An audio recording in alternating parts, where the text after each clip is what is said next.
Okey. Duduk dulu abang.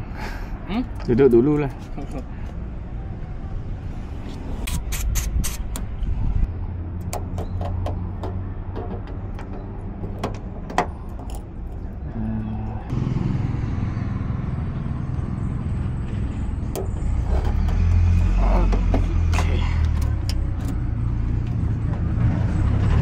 Okey. Oh dia cakap apa? Transformer ni. Transformer. So ini kunci nak buat? Boleh buat kan? Boleh. Saya bagi yang ada plastik punya kepala punya. Boleh lah.